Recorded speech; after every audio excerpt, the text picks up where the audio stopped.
बोलो जयकारा बोल मेरे श्री गुरु महाराज की जय। सौभाग्यशाली गुरुमुखो, संसार में प्रत्येक स्थान पर पग पग पर संगति का प्रभाव दृष्टिगोचर होता है। अग्नि की जिस छोटी सी चिंगारी को हम तुच्छ एवं साधारण कहते हैं, उसे यदि पवन की संगति अथवा सहायता प्राप्त हो तो वह क्षणों में ही आकाश के साथ बातें करने वाली प्रचंड ज्वाला में परिवर्तित हो जाती है और जंगल के जंगल, नगर के नगर फूंककर भस्म कर सकती है। क्षुद्र धूलि जो पैरों तले रौंदी जाती है, यदि वह वायु का संग प्राप्त कर ले तो उसे पंख लग जाते हैं और आकाश को छूने लगती है।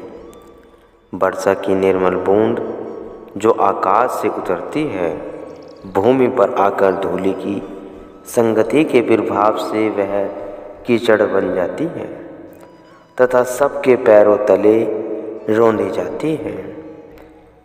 वह आकाश से उतरकर नीच संगति में पड़ी और नीच बनी, परंतु वही बूंद जो कीचड़ का रूप धारण कर गई है, जब सूर्य की किरणों की संगति को प्राप्त करती है तो उस ताप को पाकर वाष्प में परिवर्तित होकर पुनः आकाश पर जा चढ़ती है।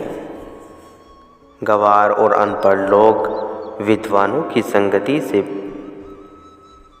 प्रचंड पंडित बन जाते हैं तथा साधारण मनुष्य भी गुणवानों एवं कलाकारों की संगति पाकर कारीगर अथवा गुणी बन जाते हैं। कहने का भाव यही है कि भले बुरी संगति का शुभ अशुभ प्रभाव सर्वतः प्रकट होता है तथा यह सर्वविदित ही है। जैसी संगति की जावेगी वैसा ही प्रभाव पढ़ना अनिवार्य है। इसलिए संतों ने बार बार इस बात पर जोर दिया है कि सदा सत्संगति करनी चाहिए, जिससे कि मन में शुभ एवं सात्विक विचारों तथा सद्गुणों का संग्रह होता रहे। संत तुलसीदास जी कथन करते हैं, जिसने जैसी संगति की उसे वैसा ही फल प्राप्त हुआ। संतों के वचन है कि एक स्वाति बूंद भिन्न भिन्न आधारशिलाओं को पाकर भिन्न भिन्न रूप धारण कर लेती है। सत्य है कि जो जैसी संगति में निवास करता है, उसे फल भी उसी के अनुसार प्राप्त होता है। सज्जनों की संगति में रहेगा तो वह स्वयं ही भद्र बन जाएगा, और यदि दुर्जनों के बीच निवास करेगा तब उसका श्रेष्ठ बनना असंभव है। स्वाति नाम एक की नक्षत्र होता है। इसका उदय वर्षा ऋतु में होता है। अब प्रकृति का यह नियम है कि जब स्वाति बूंद सर्प के मुख में चली जाए तो वह विष बन जाती है। यदि उसकी वही बूंद केले पर पड़ जाए तो कपूर बन जाती है। यदि वही बूंद समुद्र तल पर तैरती हुई सीप के भीतर चली जाए तो वह मोती का रूप धारण कर लेती है। भाव यही है कि एक जल बिंदु सीप को पाकर मोती की तरह शोभा धारण कर लेता है। केले के पौधे पर गिरकर कपूर की सुगंध पा लेता है, और यदि भुजंग के मुख में पहुंच गया तो विष बन जाता है। ऐसे ही हर एक मनुष्य जैसे जैसी संगति करता है, वैसे ही उस पर प्रभाव पड़ता जाता है। संगति के प्रभाव से वह मोती की भांति, उत्तम श्रेणी का कपूर की भांति, माध्यम तथा विष के भांति नीच श्रेणी का पुरुष बन जाता है। इसी प्रकार मनुष्य भी सत्पुरुषों की संगति से उत्तम व श्रेष्ठ बन जाता है। यह केवल संगति का ही प्रभाव है। जैसे एक कथा में कहा है, अशोक नाम का एक व्यक्ति था। वह प्रतिदिन मंदिर में जाता और प्रातः वह सायंकाल दोनों समय आरती पूजा भजन अभ्यास नियम पूर्वक करता था, परंतु अपनी वह परिवार की उदार पूर्ति वह चोरी करके करता था। भगवान के मंदिर में लोग उसे प्रतिदिन देखते और साथ साथ वे इस बात से भली भांति परिचित भी थे कि वह चोरी करता है, इसलिए पुजारी वह मंदिर में आने जाने वाले लोग उसे घृणा की दृष्टि से देखते थे। वह मन ही मन अत्यधिक क्रोधित होता था, क्योंकि जीव की यह स्वाभाविक प्रवृत्ति है कि दूसरों के गुण और अपने अवगुण उसे शीघ्र ही दिखाई नहीं देते। वह अपने मन में यह सोचता था कि मैं भगवान का भक्त हूँ, दोनों समय मंदिर में जाता हूँ, परंतु लोग मेरा सम्मान क्यों नहीं करते। प्रभु की भक्ति वह मालिक की बंदगी एक दिन अवश्य रंग लाती है और नीत उसके लिए कारण भी उपस्थित कर देती है। उसी मंदिर में एक दिन एक महात्मा जी का आगमन हुआ। संतों महात्माओं के आगमन का उद्देश्य यही होता है कि भूले भटके जीवों को उनका वास्तविक मार्ग दर्शाना। वे हर समय मंदिर में सत्संग प्रचार करते। उस नगर के सभी लोग सत्संग सुनने आते थे। अशोक भी उसमें उपस्थित होता था। सत्संग श्रवण करते करते उसके भाग्योदय हुए अथवा पूर्व जन्म के शुभ संस्कार जागृत हो उठे। उसने महात्मा जी के चरणों में विनय की, प्रभु मैं नित्य प्रति मंदिर में जाता हूँ, भगवान का पूजन अर्चन भी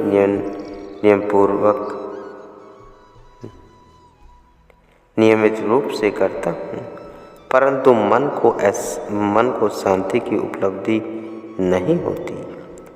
संत महापुरुष अंतर्यामी जानते तो सब कुछ हैं, परंतु नर लीला करने हेतु वे जीव के मुँह से कहलवाते हैं।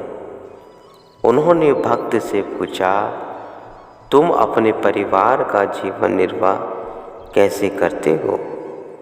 सत्य को पाने के लिए असत्य का त्याग तो करना ही पड़ता है। उसने तुरंत अपना समझकार व्यवहार बतला दिया। महात्मा जी सत्य वार्ता सुनकर मौन हो गए। थोड़ी देर पश्चात कहा, प्रेमी तुम्हारे प्रश्न का उत्तर हम कल देंगे। वह प्रेमी आज्ञा शिरोधार्य कर लौट गया। दूसरे दिन उसी नियत समय पर वह भक्त मंदिर में आया और महात्मा जी को अत्यंत श्रद्धापूर्वक प्रणाम किया। सत्संग प्रचार का प्रभाव चल रहा था, इसलिए उन्होंने उससे कहा, तुम बैठ जाओ, तुम्हारा प्रश्न हमें स्मरण है। सत्संग समाप्त करने के पश्चात तुम्हें उत्तर देंगे। सत्संग समाप्त हुआ, सारी सभा विसर्जित हो गई। तब महात्मा जी ने उस भक्त को अपने निकट बुलाया तथा सामने की ओर संकेत करते हुए पूछा कि वह कौन सा वृक्ष है। प्रेमी ने उत्तर दिया, प्रभु यह कीकर का पेड़ है। महात्मा जी ने पुनः प्रश्न किया, यदि इसके स्थान पर हम सेब का वृक्ष लगाना चाहें तो कैसे लगाएंगे? प्रेमी भक्त ने उत्तर दिया, महाराज यह तो सीधी सी बात है कि पहले इसे कीकर के पेड़ को समूल निकाल देंगे। मिट्टी में से उसकी जड़ें बिल्कुल निकाल कर गुड़ाई करके भूमि को नर्म बना देंगे। इसके उपरांत खाद आदि डालकर सेब का पौधा लगाया जाएगा, परंतु पौधा लगा देने भर से ही सेबों की प्राप्ति नहीं होगी, अपितु समय समय पर पानी व खाद दी जाएगी और आवश्यकता अनुसार गुड़ाई भी करनी होगी। तब कहीं जाकर उसमें फूल लगने आरंभ होंगे। पौधा बड़ा होने तथा फल लगने के पश्चात उसकी निगरानी करना भी अनिवार्य है, नहीं तो पशु पक्षी उसे नष्ट कर देंगे। अस्तित्व पशुओं से सुरक्षित रखने के लिए, बाढ़ और पक्षियों से बचाने के लिए पहरा देना भी आवश्यक हो जाता है। इतनी सेवा करने के बाद ही सेब प्राप्त हो सकते हैं। महात्मा जी उस प्रेमी की बात सुनकर मुस्कुराए और फरमाया, इसी प्रकार तुम भी अपने दुष्कर्मों अथवा बुरे संस्कारों का परित्याग करके भक्ति रूपी पौधा लगाओ। संतों के वचनों तथा सत्संग से कलुषित विचारों की गुड़ाई करो। सत्संग द्वारा ही इस भक्ति के पौधे को पानी वह खाद की प्राप्ति होगी। जब जीव तनक भक्ति के मार्ग में पग आगे बढ़ाने लगता है कि मन चिंता आतुर होने लगता है। उसे यह भय होने लगता है कि बस अब मेरा आधिपत्य समाप्त हो रहा है। इसलिए वह अपनी सेना काम, क्रोध, लोभ, मोह, अहंकार आदि को संघर्ष करने के लिए उत्तेजित करता है, परंतु उस समय सद्गुरु के नाम व उनके वचनों द्वारा इन्हें पराजित करना है। यह सब तभी होगा जब निरंतर सदोपदेशों का पालन करोगे।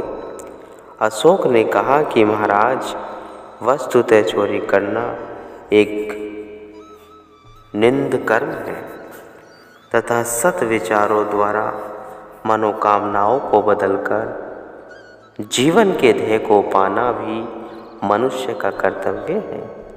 यही आपके प्रवचनों से मुझे ज्ञान हुआ, परंतु व्यवसाय के बिना शारीरिक पोषण कैसे होगा? महात्मा जी ने उत्तर दिया, शारीरिक पोषण तो अन्य व्यवसाय से भी हो सकता है। क्या सारा संसार भरण पोषण नहीं कर रहा? तुम भी कोई दूसरा व्यवसाय खोज लो। पुरुषार्थ से सब कार्य सिद्ध होते हैं।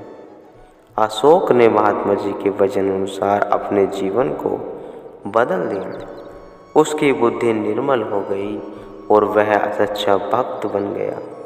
यह कि सुसंगति का फल संतों सत्पुरुषों के सत्संग से ही बुरे और भले कर्मों का निरख परख वाली बुद्धि मिलती है और सत्संग के प्रभाव से ही मनुष्य बुरे कर्मों से मुक्त हो सकता है। परम संत श्री कबीर साहिब जी का वचन है कि कंचन बहु पारस परसी, बहु ऋण लोहा होए, चंदन बास पलास विधि, ढाक कहे नहीं कोई। लोहा जब कहीं पारस मणि का स्पर्श पा गया वह सोना ही बन गया। लोहा ने कहलाकर सोना ही कहलाने लगा। ऐसे ही चंदन के कनन में यदि डाक का वृक्ष हो तो उसके रोम रोम में चंदन की सुगंध ऐसे धस जाती है कि वह ढाक रहता ही नहीं, मले का रूप धारण कर लेता है। यह होता है प्रभाव उत्तम प्रकृति के लोगों की संगति का। वे अपने सत्संग के प्रभाव से नीच को भी उच्च बना देते हैं। वही संगति स्तुत्य वह आदरणीय है। उसी को सत्संग अथवा शुभ संगति कहा जाएगा। जहाँ जाने से सत और असत की परख पहचान मिले और जीवन के वास्तविक लक्ष्य तथा मनोविचित कर्तव्यों का ज्ञान प्राप्त हो। मानव जीवन अत्यंत दुर्लभ एवं मूल्यवान है। इसे शरीर और इंद्रियों से संबंधित द्वंद्वों में ही व्यर्थ खो देना उचित नहीं। यह मानव शरीर हमें जिस विशेष एवं उत्तम लक्ष्य की सिद्धि के निमित्त प्राप्त हुआ है, वह तो आत्मविकास तथा भक्ति परमार्थ को प्राप्त करने से ही सिद्ध हो सकता है। इस तथ्य का ज्ञान जिस संगति में हो, वही संगति मानव प्राय शारीरिक तथा लौकिक भोग ऐश्वर्यों की प्राप्ति को ही जीवन का ध्येय मानकर प्राणपण से उसी में जुटा रहता है। किंतु जीवन का ध्येय यही तो नहीं, वरन आत्म उन्नति का उच्चतम शिखर पर पहुंचना ही मानव का ध्येय है और होना भी चाहिए। सत्य तो यह है कि इस सत्य का ज्ञान सत्संग के बिना अन्यथा प्राप्त नहीं हो सकता। विनु सत्संग विवेक न होए, राम कृपा विनु सुलभ न सोए। गोस्वामी तुलसीदास जी श्री रामचरितमानस में लिखते हैं कि सत्संग के बिना मनुष्य को विवेक अर्थात सत असत का ज्ञान प्राप्त नहीं हो सकता तथा मालिक की कृपा के बिना सत्संग की प्राप्ति सुलभ नहीं है। भले बुरे की परख, लाभ हानि में भेद, अपने पराई की समझ तथा जीवन के वास्तविक लक्ष्य का ज्ञान, यह सब सत्संग से ही प्राप्त हो सकते हैं। विवेक की प्राप्ति का संतों के सत्संग के बिना अन्य कोई साधन नहीं बतलाया। इसलिए सत्संग का प्राप्त होना परमो सौभाग्य का चिन्ह माना जाता है। जब कभी उत्तम संयोगवश संतों महापुरुषों की दुर्लभ संगति का अवसर प्राप्त हो, तो समझना चाहिए कि सुप्त भाग्य जागा है तथा मालिक की विशेष दया हुई है। विचारधारा तथा चित्तवृत्ति को माया, मोह, ममता, अहिंसा, राग, द्वेष आदि से हटकर परमार्थिक कार्यों तथा भक्ति की ओर उन्मुख करने में सत्पुरुषों का सत्संग जादू का सा प्रभाव रखता है। जन्म जन्मांतरों से जीवात्मा गफलत, प्रमाद तथा अज्ञान के जिन आवरणों तले दबी हुई पड़ी है, वे आवरण सत्संग द्वारा ही हटाए जा सकते हैं, अन्यथा नहीं। सत्संग की महिमा का गायन करते हुए गोस्वामी तुलसीदास जी लिखते हैं कि बड़े ही सौभाग्य से सत्संग का संयोग प्राप्त होता है, जिससे कि संसार के सभी कलेश और चिंताएं बिना किसी विशेष परिश्रम के स्वतः नष्ट हो जाती हैं। इन सब विपत्तियों के विनाश के लिए किसी अन्य साधन की आवश्यकता नहीं होती। सत्संग ही लाख साधनों का वह एक साधन है जो चिंता, शोक, कलेश और अशांति का समूल नाश कर सकता है। सत्संग एक ज्योति स्तंभ के समान है, जिसका दिव्य प्रकाश मोह, अज्ञान तथा भ्रम के घोर अंधकार को मिटाने का एकमात्र उपाय है। किसी स्थान में यदि घनघोर अंधकार परिव्याप्त हो, तो उसे नष्ट करने का एकमात्र उपाय यही है कि वहाँ प्रकाश कर दिया जाए। फिर वह अंधकार चाहे कितने दीर्घकाल से ही वहाँ अपना अधिपति स्थापित किए हो, प्रकाश किरण के आते ही उसका विनाश सुनिश्चित है। इसी प्रकार जब सत्संग के प्रताप से घट में विवेक रूपी ज्योति प्रज्वलित हो जाती है, तब मोह, अज्ञान, भ्रम आदि का अंधकार स्वतः विलीन हो जाता है। अंधेरे का लाभ उठाकर लूट मार मचाने वाले चोर, दस्यु आदि जिस प्रकार प्रकाश को देखते ही सिर पर पांव रखकर भाग निकलते हैं, वैसे ही मानव के अंदर लूट, खसोट तथा उपद्रव मचाए रखने वाले दुष्ट काम, क्रोध, लोभ, मोह, अहंकार, आशा, तृष्णा, राग, द्वेष आदि जो चोर लुटेरे हैं, सत्संग द्वारा घट में विवेक एवं भक्ति का प्रकाश होते ही अपना डेरा कूच कर जाते हैं तथा फिर कहीं खोजने में से भी इनका पता नहीं मिलता। इसी आवश्य पर संतों ने कहा है कि संत सहजोबाई जी कथन करती हैं, एकमात्र सत्संग में ही उज्ज्वल प्रकाश है। इसके अतिरिक्त समस्त संसार में चाहूं और माया, मोह, ममता का निविड़ अंधकार परिव्याप्त है। इसलिए सत्संग में ठिकाना मिलने को अति दुर्लभ संयोग जानना चाहिए गुरुमुखों।